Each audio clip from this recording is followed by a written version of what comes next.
This is Media Sales Mastery, the podcast for media sales professionals. In each episode, we bring you information, insights, ideas, and interviews from some of the industry's top thought leaders. Head to mediasalesmastery.com to help pick the topic and guide the show. This is Media Sales Mastery, the podcast for media sales professionals. I'm your host, Jamie Wood, and we're talking about something slightly different today and taking a very different approach. To celebrate the 10th episode of Media Sales Mastery, we are actually doing our first Media Sales Masterclass on contract negotiation. So, why this topic? Simple. As media salespeople, we operate in a highly commoditized market where supply can often outstrip demand. This makes contract negotiation problematic for us. Almost every contract negotiation we undertake has multiple parties, competing interests, and often stakeholders with divergent priorities. You've got the client wanting to grow their business, the agency wanting to demonstrate and deliver value to the client, the media salesperson needing to secure the revenue to achieve their target, our competitors, competing media organizations, or competing parties who are also looking to secure that business, and then you've got the internal stakeholders and fulfillment team within your own business, people who are wanting the highest value or yield with minimal cost of doing business in the back end. The key takeout: people who invest time to master contract negotiation will gain a competitive edge. Our experts today are Liam Lowenlock, General Manager of Brisbane, one of Brisbane's leading media agencies. Liam, welcome. Thank you, Jamie. And Gavin McInnes, Partner of AJ & Co., one of Queensland's top commercial law firms. Gavin, welcome. Thank you, Jamie. So both of these guys are astute commercial negotiators. I know from personal experience, watching both of them in action. These guys have successfully negotiated multi-million-dollar commercial agreements across a large range of industries. So Liam, to frame the convo today, I thought it would be good just to give the audience some context. Can you provide a bit of an overview of what a typical contract negotiation looks like from the perspective of an agency and a media organisation as well? Well, thank you, Jamie. I think surprisingly, there is still no one-size-fits-all, even in in the media advertising industry, where you'd think, given how frequently we transact and contract, thinking agency to media partner, or indeed agency to client, you'd perhaps think there was more of a well-formed structure and a model as to how to do it. But surprisingly, there isn't. So I think from our point of view, a typical negotiation, there is no such thing. It is probably my thought. Beyond that, it's also, when we do negotiate, there's a lot of struggle because we're trying to price and negotiate on fundamentally something that's quite intangible, which is the value of our people and the value of the human capital in our businesses as agencies. I think when you think about the media, in many ways, I kind of envy them, which is not something an agency leader might say a lot of the time. But the reason I say that is because they have a product which is a bit more tangible. They've got amazing inventory. They have an amazing property, a TV property, for example. We as agency businesses, our best and most compelling advantage we can give to our clients is our people. So when you try and negotiate and price those type of things, it can get a bit of a mess and can be a confusing arena to deal in. Yeah, it sounds like it's somewhat assigning value to the intangible is a challenge, somewhat from both sides as well, irrespective of if you're trading inventory, etc.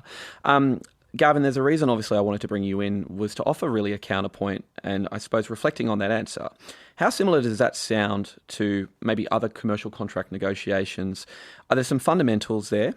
Are there universals, or does this feel like we're living in something of a media bubble when it comes to our approach to contract negotiation? Look, I think it's the same in all industries to a degree. You're always negotiating with the client first. So when we're asked to do a job, or we're pitching for a job, we have to balance what we're going to achieve by providing those services to clients, but almost how much remuneration we're able to derive from doing that sort of work. Clients will come to you and compare you with other lawyers, number one. So first of all, our first job is to try and get the work. There's a lot of competition in our marketplace, as any marketplace, and getting the work in the door is the first thing we need to do. So it's about showing the client, first of all, that they need to be comparing apples with apples and not apples with oranges. There's always a race to the bottom in some areas of the law. There's obviously cut price conveyancing, cut price wills. People will try and undercut on document production when they're doing a shoddy job.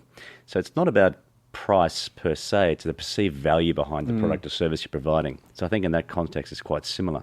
I would agree with that. I mean, I think, from your perspective, Liam, being an agency, very much you're advocating on behalf of a client. and so much of going into a contract negotiation with media, somewhat you have to manage and negotiate with the client as well as something of an advocate. Does that sort of sound like there's an intersection there with you too? There does indeed. I think Gavin's absolutely right. You know, we are in a bubble, but that bubble is quite representative of other bubbles and other industries. I think we get caught up in how unique and challenging the media industry is, and the reality is every industry has its challenges. And it's great to hear in one sentence, we're all in the trenches together, that there's undercutting and race to the bottoms in other professions and clients that you deal with, Gavin. I think the preparation, and in our instance, being really clear with our clients when we negotiate on their behalf with the media on what they want to achieve is something that is sometimes overlooked. And having that preparation and the clarity of what they want to achieve, and secondly then the trust when we act on their behalf to get to a successful outcome is really important. And I've seen it many ways where actually if that alignment hasn't happened with our client, we get to a negotiation point and the client wonders how on earth we got there. And because there are great direct relationships in every market in this country, that can have quite a bad blowback effect if the agency doesn't prepare properly and it's clear on what we want to achieve and why and how it's aligned to what the client wants to achieve. Awesome. Well, look, this is a great setup for today. So we're going to jump into the main topic. The context of this podcast, the reason I started it was because a lot of people in our industry, and a lot of the people that I train, a lot of the people that I recruit, they really struggle in the first 3 to 5 years of this industry. The reason for that is simple. There's no tertiary qualification for what we do. There are somewhat related fields of study, but going into a business where you're doing commercial negotiation, potentially as a new entrant into the industry with a very vast client base, looking at it from the perspective of really having a revenue target to be achieved, so feeling like you've got immediate pressure for revenue performance, seemingly it can feel like there's no leverage there. So giving people who listen to this podcast some of those fundamental tools in what does good negotiation look like, I think is really valuable, and it's something that typically people learn on the fly and kind of learn by failing. So if we bring it back to the context of these are the people we're talking to, the question I have for you both, and I might start with yourself, Gavin, what are the core elements of a successful contract negotiation across all industries?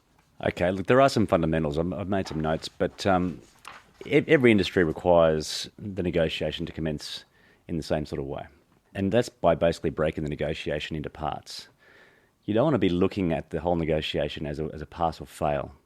There's lots of pieces to that negotiation, and there's lots of parts that can be a win for each party. Each party in a negotiation wants to have a win. There can't be a win-lose negotiation, really, other than in a litigation, perhaps. And in the law, that's a bit different to negotiating an outcome in a transactional environment where the parties will be working together moving forward, more than likely, and enjoy a fruitful relationship moving forward, as opposed to a litigation context where I want to beat you, and there's a clear winner and a loser. The breaking it into parts in a transactional relationship can allow each party to have some wins, and that's important. I think it's important to go in with the idea of having a fair approach. You don't want to steamroll somebody, particularly if you want to be working together. And I think in the context of this podcast, it's about working together in the future. We'll leave litigation and win or lose scenarios for now. I think that's probably more important to focus on transactional relationships and deals that are going to have the parties working together moving forward. So I think it's important for the parties to realise that they want to be fair and allow the other party a chance to have some sort of wins in the negotiation as well. Now, there's an approach also about getting to a yes. So you would have often heard about people in the past leading up into convincing people to do something, whether it's little kids eating their greens or it's someone buying a multi-million-dollar company. The more times you can get them to say yes and agree with you and be on the same page, the more likely they're going to be saying yes at the end. So it's a little chip away. And don't go for the big hit at the beginning, the big knockout punch, but rather just sort of work your way in the ring until you have a few blows and get the yes at the end. Take control of the negotiation, I think, is important as well. You don't want to let it flounder. You want to make sure that you are in control of where you're going with your arguments. You want to put your case forward and not have it sort of wishy-washy. You want to take control of where you're going. I think it's important to prioritise what you're discussing. Obviously, in any negotiation, there might be some little wins and some little losses. So you need to work out where you're willing to give some ground, and which points of the negotiation, which points of the argument you need to win. So prioritise what's very important for you, and then you can conceptually give away some of the ones aren't as important to you. It's also important to have a counter-offer strategy in place. you're not going to win on all points, and a negotiation is both parties having some sort of win. So a counter-offer strategy is a strategy that enables you to have a position you're willing to abide by, willing to be happy with at the end. Certainly, you wouldn't go into negotiation for under a contract or a deal hoping to have everything you ask for come true. There needs to be a position that you're willing to be happy with, and that counter-offer strategy is a strategy that allows you to get to that point. It's important to stay on good terms with the person you're negotiating with, and that can often be done by questioning rather than demanding. An overbearing type personality rather than a collaborative approach is probably not the best way to go. I mean, you've all seen it on The Apprentice and these shows on TV where there's someone coming over with the heavy hand dominating, and they don't often win. The collaborative approach, let's work together, often can yield more fruit. So asking questions and questioning why things aren't moving in the direction you would like them to, or why they can't agree to your terms rather than just demanding, will certainly break down any roadblocks, I think. Find the points that you agree on and work on those rather than being bogged down with the points that you don't. So it's important to get people moving in the right direction together rather than a roadblock at the beginning. If you notice that there's a few points that you think are going to be contentious, it's very, very silly to start off with those points. Right. Contentious issues should be worked towards the end. So obviously work on work and discuss the points that you know are going to be easily agreed, so that you're basically having little wins along the pathway, along the road towards the final contract negotiation. I think it's also important to do your research. You need to know who you're dealing with. It's pretty silly to walk into a negotiation with another lawyer, in my case, or another industry professional in whatever market segment or industry you're in, without knowing who you're dealing with. Their personality will come into effect. Using the EQ and IQ philosophies are really important. You want to understand who you're dealing with, how to speak to that person, some of their interests. If you can build a rapport with that person from the beginning, that can really help you in your negotiations. Dealing with burnouts and ultimatums are important. You don't want to be putting ultimatums on people too early. It's not a do or die scenario. A negotiation is there, as called a negotiation for that point. You are negotiating. You're not demanding. It's not a my way or the highway scenario. It's about avoiding things like ultimatums and putting the person offside. And finally, use facts, not feelings, when negotiating. That's an important point. It can't get too emotional. You need to have some sort of EQ when dealing with a person, because a negotiation is obviously dealing with a person, not an inert object, and that person has feelings, and the rapport that you build is very, very important. But it's not about putting your feelings forward. It's about putting your facts forward and negotiating in a sensible, cognitive way. So one of the things, and it's funny, reflecting on that, Liam and I were speaking about this too, so much of the negotiation we do is with customers or clients or partners that we need to have an ongoing relationship with. So interesting how you were really leaning into the soft skills there around not burning a bridge, not leaving collateral damage, being empathetic, understanding the person.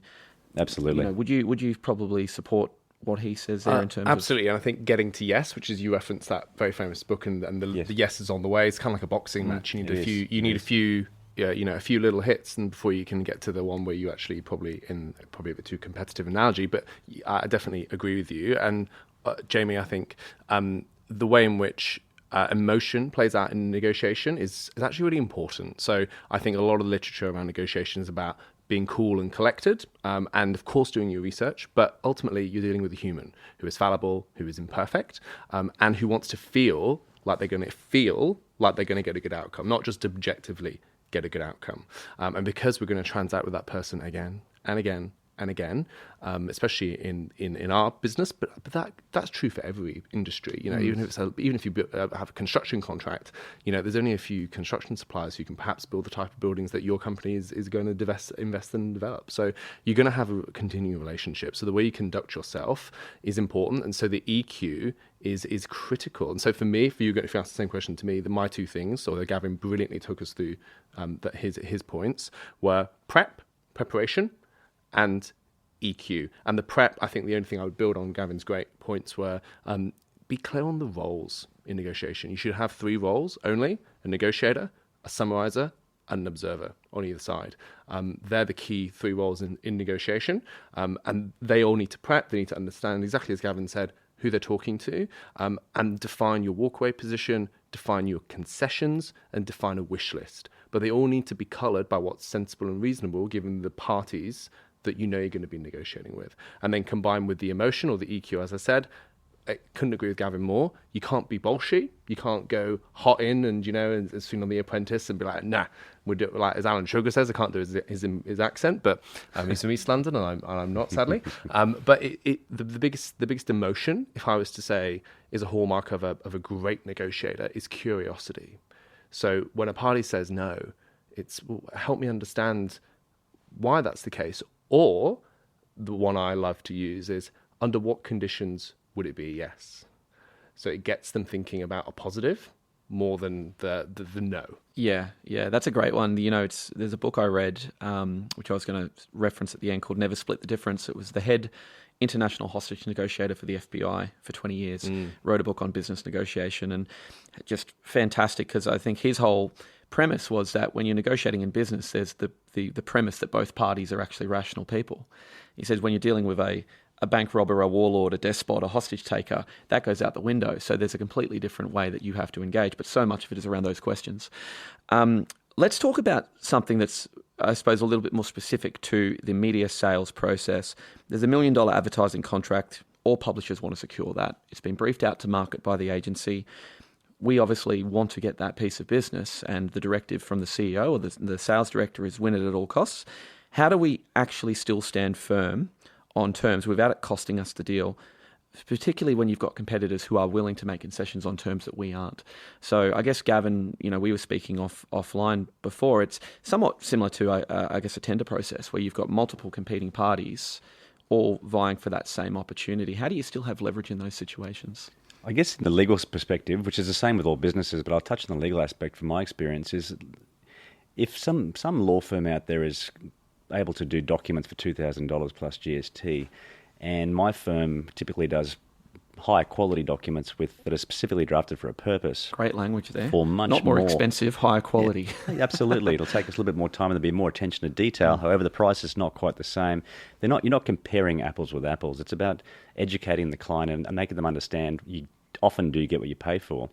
But so the bottom line is not the clincher. It's not the be all and end all. It's about what you actually receive for the money. So I think it's important when you're competing in a tender process to make it clear what they're going to be receiving. I think that's the same in all industries. What do you think, Liam? I mean, I think in our world, what we would be talking about here is a very competitive marketplace with a lot of publishers who fundamentally offer somewhat the same service and or product. I'll try and give a tangible example for listeners because let's say there is let's say we're negotiating for a radio brief, of course, or an audio brief, I should say, and there is let's say a party that is going to offer more competitive cancellation terms than another party. Just give it a concrete example to illustrate the point. So in that instance, if you are a business who thinks actually we can't offer those terms, I think you've got to default to curiosity in your negotiation style and go, okay, well, help me understand why you think those terms are reasonable. What are those terms trying to achieve? And then this is also where there is a value in potentially a third party. So I've seen specialist procurement, pitch consultants, for example, who can give context on whether what's being asked is actually reasonable versus the market. Because there are market norms, although they can vary quite a lot. So that adds a layer of objectivity. Because if the negotiating party believes that what they're asking for is possible and reasonable, you need to really unpick why they believe that. And then secondly, which is exactly what Gavin said, it's having the confidence and ultimately the knowledge and the belief that what you are offering is the right thing. It's premium. It is right for what they want to achieve. And then from that, if you really, really have that, you will be prepared to walk away. And I think you should be prepared to walk away if another party can offer something that you can't, and it's such an offer that it would be detrimental to your revenue, your business, and ultimately your people, because that's also critical. Then don't do it. As we've said, you're going to go negotiate again and again and again. You wish the other party well, but I'd be very curious to see how they fulfill that and whether the client really gets what they want. Well, if you look at it multidimensionally, this is one of my great concerns, because I've always thought that the relationship starts when the deal is actually signed in many ways. And if you've had a contentious negotiation, or if you've had some collateral damage you've got to clean up, you now have to do business with that person. You need to fulfill your end of the contract and hold them accountable to do it too. But when we're at that pointy end of the negotiation, where seemingly, and I speak from the perspective of my time as a media salesperson, it can often feel like in certain scenarios, price is the governing, deciding factor as to whether you will be successful or not. But in that instance, I'd be curious. I often ask, and it's quite a confronting question: what is the weighting to price in this negotiation? What are your scoring criteria? And that creates an objective conversation. And then it will force the other person, forces the word using intentionally, to really rethink why they're doing this and on what criteria that they have. And if they don't have criteria, that should be an alarm bell, because if they're preparing for a negotiation, they should have criteria. The interesting thing about negotiation too, on what you mentioned before about cancellation policies and things like that, getting the ability to get out of contracts. If someone's negotiating very, very hard on a legal contract or a media contract or any contract that's distilled down to contractual terms whatsoever, if there's terms in there that enable them to get out of this contract easily, that's a bit of a worry. It's a bit of a red flag, isn't it? If they want more favourable terms to not pay or get out of the contract, you might want to rethink whether it's worth getting involved in that contract in the first place as well. Might be a bit of a red flag. In a legal context, Gavin, I'm curious to know what the dynamic is. Let's say it's a commercial negotiation, but it is somewhat adversarial in terms of you've got a party that's quite bullish, that have put price as the deciding, as the sole, or not the sole, but as the determining factor as to whether a deal can get done or not. They're not readily volunteering any sort of information around other non-tangibles. Are there any techniques you could use around questioning to actually uncover any non-monetary terms that might be, relevant to this party, or might be, for want of a better term, used as leverage in a negotiation? It's an interesting question, because when lawyers get involved in negotiations, often it's after the parties have had their commercial negotiation first. Right. So if the parties have talked about price, and and in your question you mentioned that's all they've talked about really, that's quite common. Once the lawyers get involved, they receive the information in a term sheet or a heads of agreement, or just by speaking with their own client, and the information is very limited. So you ask the question, when it's just price and there's nothing else, how do you get more information? Well, the interesting thing for lawyers is that they always need to get more information. We go to our client and say, look, that's fantastic. You're going to be buying this item for this amount of money, but what are the terms of payment? What happens if you don't buy it? What are we actually buying? Is it adequately described? And there's a whole range of other things. For example, another situation might be a lease. If two parties have negotiated the lease of a building, and it's for X amount of dollars for X amount of years, and they think, deal's done, let's get the lawyers to draft up the lease, we're ready to go. There's much more to it than that. And now, if they haven't agreed on price, there could be other ways to get the price to be slightly movable. Because if they're negotiating on price very hard on a lease and can't seem to find an equal ground, once you bring in other items that are important, say fit-out contributions, the length of the lease, offering option periods, whether there's a make good or not, the amount of security deposit required. These other terms bring context to the deal and can affect the price as well. So asking more questions about what surrounds the deal can create some movement on price, but also gets more context into the deal as a whole. Yeah, and I think, and I want to jump to you in a second, Liam, but I think from my personal experience, I think, having been in the sales director role for a while now, you do have people out there at the front line that are negotiating contracts. They're looking at the revenue outcome. So they might go, look, we've just won $500,000, in a new contract. How goes this? Let's high five. And unfortunately, there's a depth to the analysis that has to come. The profit is made in the implementation of the deal, not in getting the booking. There's a cost of doing business. There are multiple internal stakeholders that need to then fulfill that. There's just purely an opportunity cost with that person now needing to take their focus away from revenue generation to actually implementing that deal. And so this multifaceted approach to, and this, for want of a better kind of expression, this three-dimensional approach to negotiation is so important, because it's actually important for you to be able to articulate to your client, look, you're wanting us to do this. Now, look, this is a big piece of revenue, but just so you have context, I need to put 4 people onto the implementation of this. Now, they draw salaries. I'm extracting them from their core roles. There are other elements in my business that I now need to deprioritize in order to service this correctly. this kind of thing of volunteering, this kind of information does allow you to have a more robust dialogue with an advertiser. But as a consequence of having this more multifaceted style of negotiation, and maybe I'll start with you, Liam, how do you mitigate a negotiation being protracted or jammed up in bureaucracy and maybe getting a little bit distracted in terms of looking at these smaller terms which seemingly might not be that important at the end of the day? Great question, because time in negotiation, and very timely, I'm British, I look at Brexit and we look at the effect that time has on a negotiation. It's a fascinating part of this discipline and this field. I think that it comes back to what I said earlier about the roles. So you should have 3 broad roles in negotiation: the lead negotiator, the summarizer, and the observer.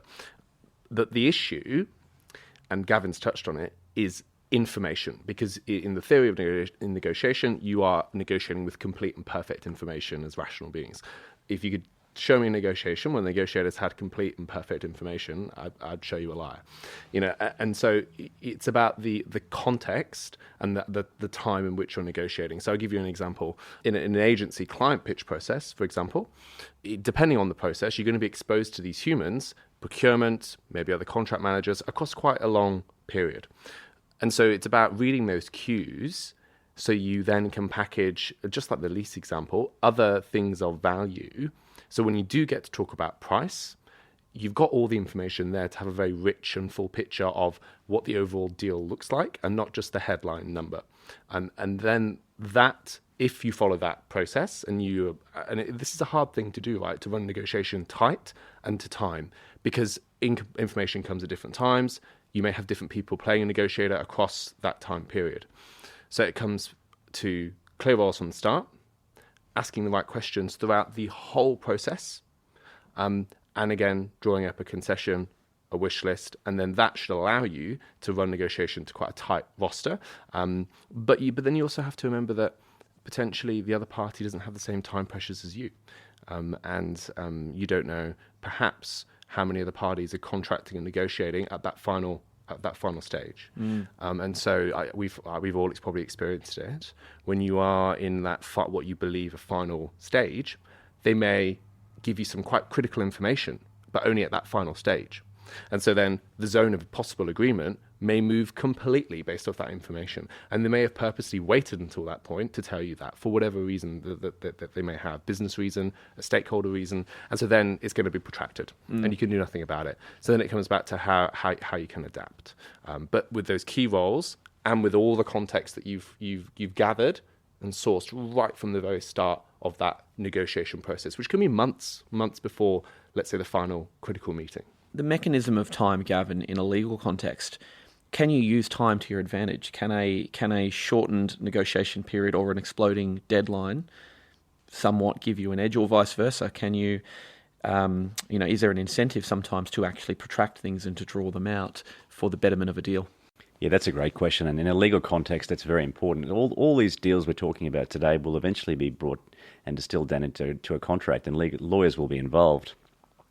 And let's just think about that for a second. So lawyers are involved, both sides are paying them, and a lot of times there's a fixed quote for the services provided. However, we've also talked today about protracted negotiations, and they're clearly out of scope generally in a contract negotiation and contract drafting phase for lawyers. So you're paying them by the hour. So there's a bit of a competing interest here for lawyers. Lawyers are being paid for a service by the hour. There's no real hurry. There's no real motivation to hurry that along. We're dealing with competing influences from the outside world, as we just talked about. Information comes to light at different times, and that makes these negotiations protracted. Lawyers love that, but also lawyers are looking to do a good job for their client. That if they're too protracted and they don't get things done in a timely manner, they won't get many contract negotiations moving forward. They're losing their ability to acquire new work, and it's also the ethical obligations of lawyers too, to make sure they're doing the right job for their client under the law societies of whichever jurisdiction they're in. So there's some real competing influences around time there. But generally, in a context of the negotiation for the participants, more money and the more power, the more time they're willing to give to an argument might give them a bit of leverage. And there might be an ability to discuss in the contractual negotiations portion, if something is done by a particular date, the price could well be adjusted, and there could be penalties or the likelihood of a deal not going through if it goes longer than a particular deadline. To build on that, if I could, one model I have seen is contract and price per unit, whatever unit might be, is at the start. So you agree when let's say it's a pitch brief, it could even be a media agency brief, you agree, right, these are the terms, this is the cost per, we will accept within a certain range, and we will only take through 2 or 3 parties that can meet these heads of agreement commercially and the cost per at the very start. Yep. And then what that allows, personally, my view's mixed on it, but what that does allow is it allows you then from that stage to focus exclusively on your thinking, your people, and all of the other stuff that we do as advertisers, agencies, and as partners in this business. And so it kind of, in some ways, removes the pressure of time because you're putting it at the start. But of course, that pre-period, as it were, could be quite long still, because you need to get it reviewed. There will be a negotiation within that period as well, but you're just putting it at the start rather than at the end. It's interesting, though, because in a media context, one of the things that's interesting when we talk about a competitive pitch, for example, is that the goalposts are ever changing based on what the initial proposition is from the market. So if it's an open market brief, we all respond with what we believe is fulfilling the criteria of the brief. We're ready to move into that next phase of negotiation, but then suddenly you get a bit of intel from the negotiator and the agency saying, actually, your competitors are bringing this to the table and it's not something we asked for, but it's of tremendous value and you need to look to mirror that. One of the things that I think can be very difficult in those scenarios is you go, okay, there's a fear of loss coming in here. How do we actually pause for a moment and reflect? But more importantly, do we actually have the leverage to go, if that is of great importance to you, are you willing to concede on any of these other terms? Because if it's just us chasing this ever-changing landscape of this is what success looks like, now it's this, we have a very difficult time. At some point, you actually just leave all the value on the table and go, this is the best we can do, let's roll the dice. So are there any, and I know this is your side of the fence, but are there any, quick techniques for how to potentially draw that back in or rein that back in if that's the scenario where the goalposts are ever changing? It's a great question. I think it's incumbent on the agency to brief clearly. And really brief clearly, and that's getting all the best information that they can. And to be honest with you, stick to it. If you know, out of respect to our partners, like if in that example something came to like, this other partner said this, and actually we really want that. Well, that's actually the start of, in my view, if it's that, if it really goes to the core of what you're talking about, that should be the reset and the start of a new type of negotiation, because you're changing the term or the agreement or what you really want. It sounds like it was quite substantial in that instance. And I think being true to that initial brief, it shouldn't then be hard if they are getting all the information and being fair, and if the goalposts don't change too much. Yeah, and I can, from experience, that's where it becomes quite heated and quite frustrating, I think, for people, particularly when you look at the resource and the time and energy required oftentimes to put these negotiations or these proposals together. So let's expand on that point and let's explore the role of emotion here, because my question would be, one, how important is keeping composure? And I hate using this expression, but versus using emotion maybe tactically if you need to achieve a successful outcome. And we've referenced a bit The Apprentice. I don't know if you know, Liam. So Gavin was actually one of the finalists on the first season of Australian Apprentice. I did not know that. Yeah. Congratulations. Belated. Thank you. Some time ago, but geez, it feels like yesterday. Yeah, what was it, about 9 years ago? 10 years ago. 10 years ago. Yeah. Wow. I'm going to now frantically YouTube that when I get home. Yeah, well, you look exactly the same as you did 10 years ago, Gavin. You've kept in good shape. Hair's a bit shorter. But the thing I think was interesting about that, and I obviously met Gavin subsequent to that, but I'm sure at one point when I met you, I said, one of the things that was really notable about Gavin on that show versus maybe the other candidates or the other people vying for the position was his demeanour was always very collected, very measured, very calm. Is that a deliberate strategy you use, Gavin? Is that your personality? Do you, if you're going into a negotiation, actually dial that up, and do you bring the heat if you need to? How does that approach kind of work, and what is the role of emotion in your negotiation style? Look, I think for me personally, that is my style. I'm pretty relaxed in negotiations, and particularly these days because we're an advocate for a client anyway. So the negotiation is not as emotional for the lawyer as it is for the client. The outcome is much more important for the client, and they're emotionally invested in it.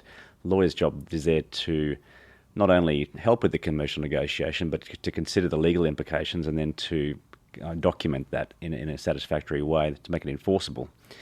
So I think generally, from my personal perspective, it's calm and collected, and I'll let the clients get the emotional side of things. But there's definitely a time and a place for emotion, and it works for some people. Absolutely, you have to be objective and calm and collected. And I think it's interesting you say you by representing your client, you take some of the emotion out of it, and you can be objective, which is one of the values of your business and our business too. Yes. So I couldn't agree more. The one thing I'll say on emotion, though, is that I read a really interesting article around negotiation, it being a bit like being an athlete. You do have to, before you go into a negotiation, there is some people would say, a warm-up, or there is some type of prep you need to do personally before you get in there. I'm not saying do 1,000 burpees or skip around the block, but you do need to get into the right mind frame. And negotiation is a discipline, is a skill, and it can be practiced. So with that practice comes better control and selective use of emotion in a negotiation. And everyone, no one wants to necessarily walk away without a deal being done. They want to feel like they're satisfied. And there has to be, exactly as Gavin said earlier, it's not a win-lose. Everyone's got to have a win. And so with that comes emotion, and you can't neglect the role of that in a successful negotiation. Lawyers too are mediators in day-to-day operation, but there's obviously specific jobs for lawyers being mediators, and certain lawyers are very skilled in that area. And I think mediators that do well in their craft, negotiating outcomes for litigation type matters and family dispute matters and those sorts of disputes. The lack of emotion and keeping a very, very clear, calm, level playing field, it really does work well in those situations as well. And I think you lose your... we talk about credibility in negotiation. Like, credibility manifests in various forms of negotiation. If your position is unmovable and you're not showing any view to concede on anything, you lose credibility quite quickly, because you're not a reasonable, objective party in negotiation. And another great way of losing credibility is showing unnecessary emotion, and you lose that quite fast. And then, of course, it breaks the whole potential or zone of agreement will shrink and shrink and shrink if you are showing levels of emotion that aren't proportionate to the other party and what you're trying to achieve. It's interesting when you talk about that, because it can be quite confronting going in to someone that, that is for want of a better example, like an Alan Sugar from the UK Apprentice type character that owns the frame in the room, is the power person, has the status, has the prestige, very much the dominant person in the room. Irrespective of what comes to that negotiation, there's almost a level of power imbalance there. And it's interesting trying to go, how do you then, if you've got a person like that that's just barking orders and unwavering and unwilling to concede, how do you maneuver in between that? And a great, a great sort of line of questioning here for you guys is, if you've come up against a negotiator like that, what's a technique that's maybe fared well for you? 2 points on that for me. Yes, I have. I think you have to remember why you are negotiating. So, for example, this is the value of context and homework and research and a good nous for emotional intelligence. If you are in that negotiation because there's another party and the other party actually wants to go with your competitor, and you're there to validate that decision, or perhaps you believe force the preferred party to concede on something, then you're more licensed to walk away, and that's a position of power. That you've understood is in that relationship. It's hard to call that, but with enough nous, you can make an assumption.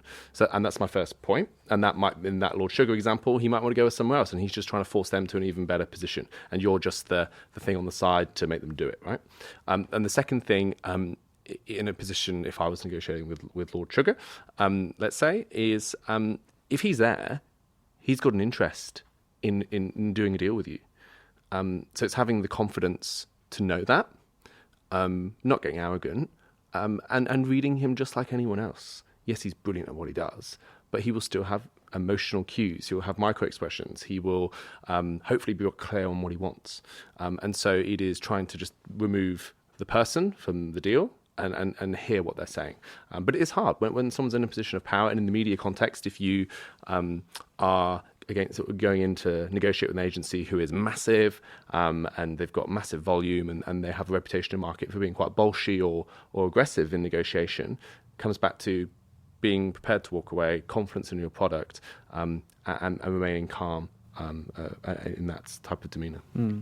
I agree 100% with that, but it also takes a little bit of skill in some cases too, where you can drag them down the road just sufficiently and enable them to come to a place where they think they've made the decision themselves. A lot of people, especially those big, bolshy personalities, have a level of arrogance, whether it's deserved or not. Often it is, and they've achieved a lot. But they need to, in every case, it seems, to come to the conclusion that they've made that decision themselves, whether they did or they didn't. So it's about leading them down and enabling them to make a decision that works for you, but the decision they've made themselves. You know, one of the different scenarios that I heard in this book, Never Split the Difference, with the FBI negotiator, was this theory of mislabeling a situation deliberately to extract more information. So the example he uses, he's a commercial negotiator now, so out of the FBI, but he's negotiating the purchase of a commercial property. It's a cash cow business. It's heritage listed, full tenancy. He needs to get it for 60 million. They want to sell it for 70 million. They've got no real motivation to sell that. He's got no information to use as leverage as to why they should accept the 60. And he makes a point of saying, with this type of negotiation, it's okay to not necessarily feel like you're the person in the position of power, but don't be afraid to actually mislabel a situation to extract more information. So what he would do is, in that scenario, go to the real estate agent and basically say, this is a cash cow business, this is heritage listed. The only reason you'd be meeting with me to sell it would be that you're unsure of the economic viability of the project moving forward. So why would I purchase that? In that scenario, the real estate agent goes, no, it's rock solid. It's actually just they've got some cash flow issues. So it's this interesting kind of world, and I don't really like these dirty tactics or techniques, but I found that as a really interesting, I suppose, just thought process around, in a negotiation, sometimes you don't want to be the self-preservation thing might not actually fare well for you. Sometimes you can actually position that. And so that's an example I wanted to use, but I wanted to sort of draw this to a close on a question of, can you recall any negotiation you've had where you've just had a really interesting insight like that has actually fared well for you? So not a dirty tactic, so to speak, but a way that's really reframed the entire negotiation process and allowed you to get a successful outcome. And I'll put you on the spot, Liam. Thanks, Jamie. I think I love the mislabeling situation. I think that a recent pitch that I was involved in, I think one insight or one quite compelling realization I had, I suppose quite late in the negotiation process, was the importance that the negotiator had, the lead negotiator had, on ultimately longevity. And so I think we normally contract and negotiate, of course, to a set time period like we do. But I believe that I overlooked the importance of the client wanting to renew past a certain time period and go even longer potentially, and that probably forced us down or led us down a commercial route which was different to if we knew the desire for more longevity. And it's interesting because that information came to light a lot later in the process, by which time we'd already submitted various things but based off a shorter time period, and that coloured the view of then other things that we then subsequently submitted. So I think it's my learning there is to really understand the core motivation beyond price. And in this instance, it was longevity and stability of the contract, not just for the strict time period, but the potential for that to just roll over on the same terms. Yeah. Yep. Does that make sense? It's great. It's a great sort of parting thought. What about yourself, Gavin? I think what's interesting about this and the dirty tactics angle is to just consider how different Australia is to the UK and perhaps in particularly the States. Any episode of Suits will show you that the negotiations in each one of those episodes comes down to finding some dirt on somebody. Yeah, it's leverage. Pressure points and leverage. Blackmail, pressure points, leverage. Some sort of little dirty bit of information comes out that gives the other party no choice but to agree to their terms. And for some reason, they either do business in the future or more likely they don't. In Australia, that doesn't really happen as much. I'm sure it does. I'm sure there's some dirt that comes out from time to time. But I think we work on longevity as well. I think we look at having future relationships with the parties we're negotiating with, particularly in a commercial context, in a transactional context, and we steer away from the suits nitpicking and trying to uncover Yeah, the apparently dirt scenario. everybody has at least 4 skeletons in their closet, like every human. Every year. Just yeah. 4, wow. Yeah, so think about the ones that have a lot more, hey? Well, look, I think that's a really good sort of point to end on, guys. And I think we could talk all day about this topic, but I think in the context of the people listening to this podcast, the main sort of overriding message here is that you need to steer away from it just being about price and securing the revenue. You need to look at it as a multifaceted approach. You need to look at the long-term implications and or benefits of having a negotiation that is actually amicable and that achieves a result for both parties. Any parting thoughts from either of you before we wrap this up? Yeah, the thing to remember is it's a negotiation at the end of the day. Each party needs to have a win, unless it's a context where you want to kill the other person and have all for yourself in a litigation perspective. Generally not. In a commercial context, each party needs to have a little win. You want to be working together. There's a buyer and a seller. The buyer wants to get the property or the asset at a particular price. The seller also wants to achieve a certain price. Or if you're working together in a commercial negotiation that'll have a fruitful relationship moving forward, you need to consider that element as well. Awesome summary, guys. Look, as a final thought from me, media sales, if nothing else, it's about EQ. It's about this kind of stuff. It's about mental toughness and persistence, absolutely. But as long as you're actually taking some of this information, you're applying it, you're getting incrementally better each day, you are on track to be successful. So what I would say is keep driving forward. Have an amazing week. I want to thank you sincerely, Liam Lowenlock, General Manager of UM Brisbane, Gavin McInnes, Partner at AJ & Co Lawyers. Thank you, guys. You're welcome. Thank you. You've been listening to Media Sales Mastery, the podcast for media sales professionals. Head to MediaSalesMastery.com to help pick the topic, guide the show, and don't forget to subscribe to receive new episodes each week.